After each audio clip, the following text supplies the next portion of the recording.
নীরবতার সঙ্গে সময়টাকে অতিবাহিত করি। চেষ্টা করা যায় না ইনশাআল্লাহ? তো আমরা দীর্ঘক্ষণ যাবত ইসলামী সঙ্গীত ও কোরআনের তেলাওয়াত শুনছিলাম। এই পর্যায়ে আমাদের সামনে আমাদের প্রতিষ্ঠান এবং আমাদের প্রতিষ্ঠানের ডিসিপ্লিন, পড়াশোনার মান এবং শিক্ষক এবং ছাত্রদের মাঝে আন্তরিকতা, যিনি সার্বক্ষণিক সিসি ক্যামেরায় যাকে বলা হয়ে থাকে, বলা যেতে পারে আমাদের অত্র বিল্ডিং এর বাসা মালিক, তিনি আমাদের দুইতলা অবস্থান করেন। তিনি সার্বক্ষণিক এখানে আমরা বাচ্চাদেরকে কি টিচিং দিয়ে থাকি, কিভাবে মনিটরিং করি এবং বাচ্চাদেরকে আদর, যত্ন, স্নেহ, ভালোবাসা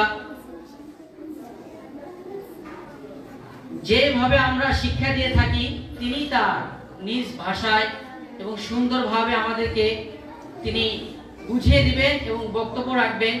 এই পর্যায়ে আমাদের সামনে বক্তব্য রাখছেন আমাদের সকলের পরিচিত মুখ এবং আমাদের প্রিয় ভাজন, আমাদের বাসা মালিক জনাব মোহাম্মদ আনিসুর রহমান।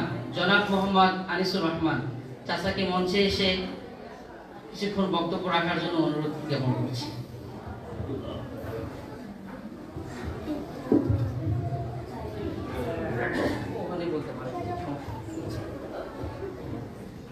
السلام عليكم ورحمة الله وبركاته. الحمد لله رب العالمين وعاقبة للمتقين. الصلاة والسلام على رسوله محمد وعلى آله وأصحابه أجمعين. উপস্থিত সুধী মণ্ডলী এবং স্নেহের ছোট ছোট সোনামণিরা, সবাইকে আমার পক্ষ থেকে আরেকবার সালাম জানাচ্ছি। আসসালামু আলাইকুম ওয়া রাহমাতুল্লাহ। আজকে আমি যদিও বাসার মালিক বলছেন, আসলে আমি নিজেকে বাসার মালিক মনে করি না। আল্লাহ আমার মাধ্যমে এই বাসাটা তৈরি করাইছেন, এই হিসাবে আমি আপাতত এটা রক্ষণাবেক্ষণকারী আর কি। যাক, সেই হিসাবে আমি খুবই আনন্দিত আজকের এই মাহফিলে উপস্থিত হতে পেরে। আমি আমাদের শ্রদ্ধেয় শিক্ষকদের সবসময় লক্ষ্য করি যে ওনারা এত সুন্দরভাবে যে শিক্ষকতা করেন বা শিক্ষা প্রদান করেন, ছোট ছোট সোনামণিরা ওরা যে এত সুন্দর করে তেলাওয়াত শিখছেন এবং এত পরিবেশ পরিচ্ছন্ন ভাবে তারা যে থাকেন, এতগুলো বাচ্চা কাচ্চা একসাথে থাকে কিন্তু কোনো হই হট্টগোল নাই, কোনো চিল্লা পাল্লা নাই, মারামারি নাই, এই জিনিসগুলো কিন্তু আমি লক্ষ্য করি। এটা হলো একমাত্র সম্ভব হয় আমাদের শিক্ষকদের একান্ত আন্তরিকতার জন্য, যে তারা খুব সুন্দরভাবে বাচ্চাদেরকে সুশিক্ষায় শিক্ষিত করেন।